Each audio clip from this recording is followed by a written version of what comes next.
So while they're getting my slides up, my name's Tami McMullin, and I'm with the Department of Public Health.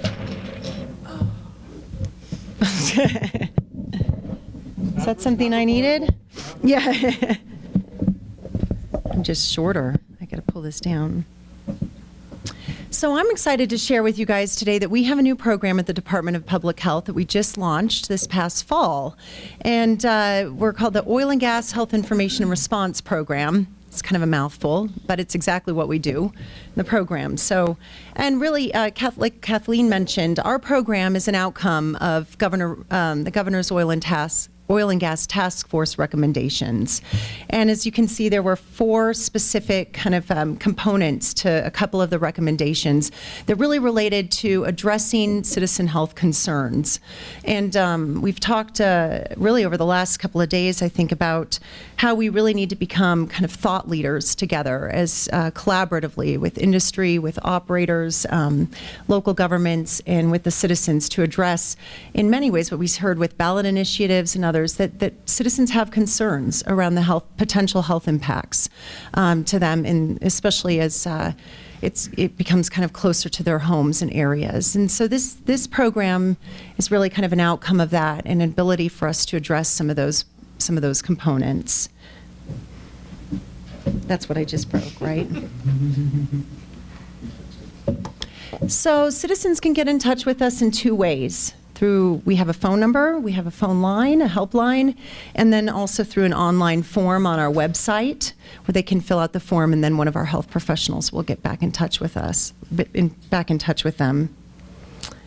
And so we spent a lot of time as we were forming this program knowing that we needed really a kind of a diverse set of skills in order to really begin to start to objectively assess health impacts to citizens, and to understand kind of more the environment here in Colorado. And so first of all, in order to have a large capacity for calls and to be able to have that, we have a call center through the Rocky Mountain Poison and Drug Center where citizens can call on that number that I had just provided. And we also brought on board somebody specifically as an outreach liaison to our citizens. So when a citizen calls us, we'll reach back out to them, we'll investigate a little bit further, we'll document their health concerns and the symptoms that they're reporting to us. Additionally, our liaison also happens to be a good oil and gas technical expert, which we thought was very important to our program so that we understood the processes that were happening, because like yesterday a speaker said, not one size fits all. And I think that that's very important. We learned that right away in our program, that each of these situations are very unique and that we need to really have that expertise. We also have an air quality scientist that will be leading our mobile air monitoring unit, which was one of the recommendations, and I'll talk to you about that in just a little bit.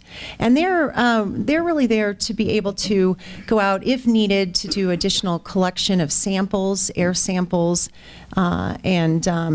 and then our toxicologist, myself as a toxicologist too, and I have another toxicologist on staff, are really about how do we take that information and sampling information and now really look at it in relationship from exposure to human health impacts, maybe in specific situations and broadly, as I'll talk later.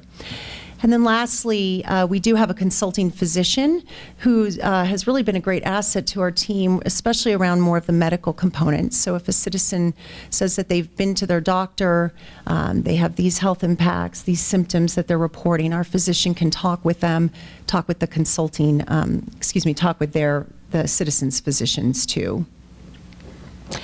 So I think what we've heard over the last couple of days, at least I think a big take home, is that Colorado is very unique in our collaborative abilities to work across organizations.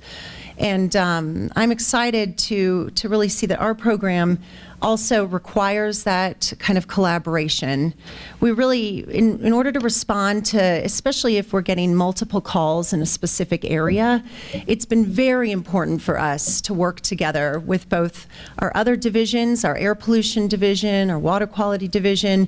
Within CDPHE, it's been extremely important to work with the Oil and Gas Commission because they understand the sites, and often when people are submitting concerns to us, us, it's not in isolation. They might have an odor concern, they might have concern about an operation or something like that. And so it's been essential for us to come together with multiple parties. We also are really working hard to establish the relationships and getting to know the local government designees, the public health people at the local level, because we know that they're there day to day and we need to work with them and their citizens.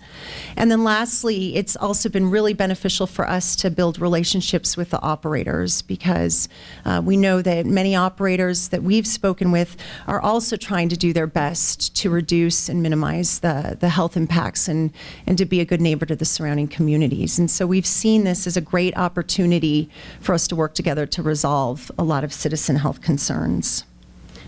So these are the stats with our program. To date, we've had 83 people that have contacted us, and that's just been since October. And you can see we've had a great representation, I think, from around the state.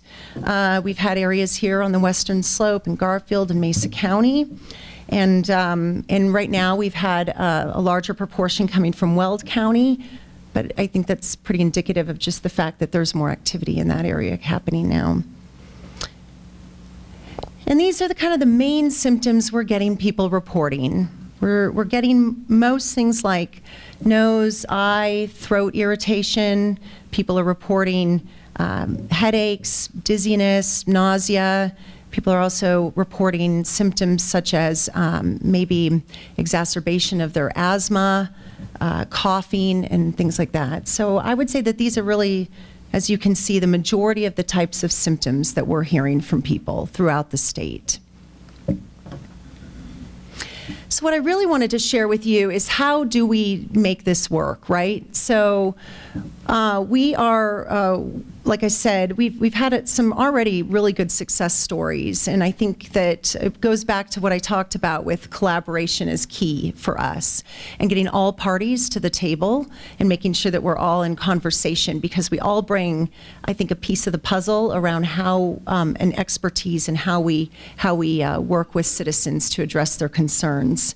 So this was a situation where an operator was in the drilling phase, and they were drilling in an area that was in very close proximity to multiple subdivisions, and people were complaining to the Oil and Gas Commission and to our air pollution group with odor complaints, noise complaints, and then we were also getting reports around their health concerns, irritation of the eyes, nose, throat, headaches, things like that. And so what we did as an investigation on this was bring, of course, all of our parties together, and that also included meeting with the operator. We looked, initially we work with the other agencies to talk about what are the regulatory aspects we need to take a look at. Those were investigated. We met with the operator. And then in this situation, we used this as really an opportunity to do some screening assessments to see if there was any looking at air monitoring. And so we used, we provided citizens in that area with air monitoring canisters. And we actually had one citizen that did collect a sample, told the citizens that when they felt like they were experiencing odor at its peak or they had health symptoms, that they would collect a grab sample as a screening. And that was sent back to our air pollution group for analysis. And the way that this was resolved is working with the operators is one, so we took a look at the air sampling data and as a screening approach, and we really didn't see any clear exceedances of the air pollutants that we had looked at in relationship to some health levels that could be there. And the operator also agreed to do some additional mitigation efforts. And then lastly, I think we call it a success story, I think all across the board with the operator, the Oil and Gas Commission, and CDPHE, because the citizens it's been pretty resolved. The citizens haven't continued to complain. We haven't gotten more calls into our group. So I spoke about one of the recommendations was a mobile air monitoring unit. So in the situation I just shared with you, we had the opportunity to use some sampling just through canister sampling to take some air samples.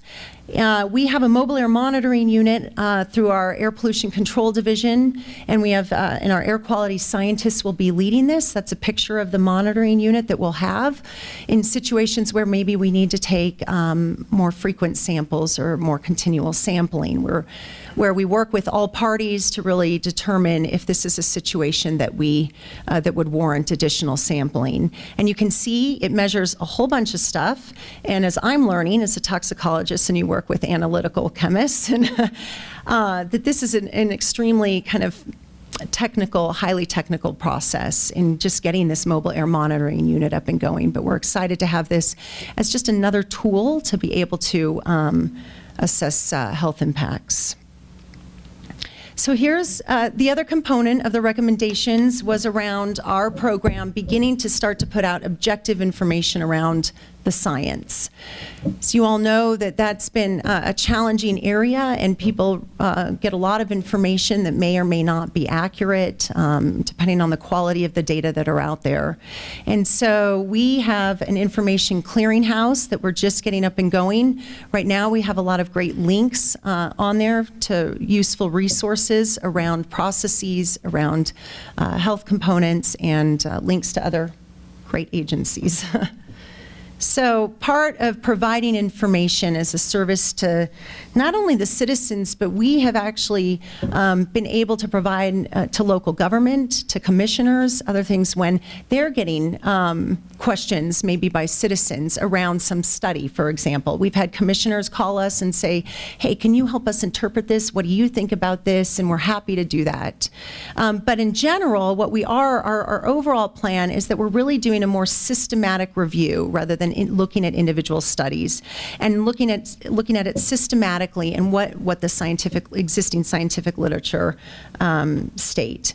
And then we're also developing new educational materials that local governments and citizens can use. We're presenting, and we will continue to present as we have more findings around public and other stakeholders. And then lastly, we'll be conducting a risk assessment from some of the great data that will be coming out in the Front Range and also here in Garfield County, the air emission data, which Dr. Wolk will be talking about in more detail, and those data will be released this coming summer. That's it. So this is our information, our program. We have cards. I'll go ahead and put them on one of the tables, or just come and ask me. We have cards that you can hand out to citizens and others if you need. That's it. And I guess we'll save questions probably till after Dr. Wolk speaks.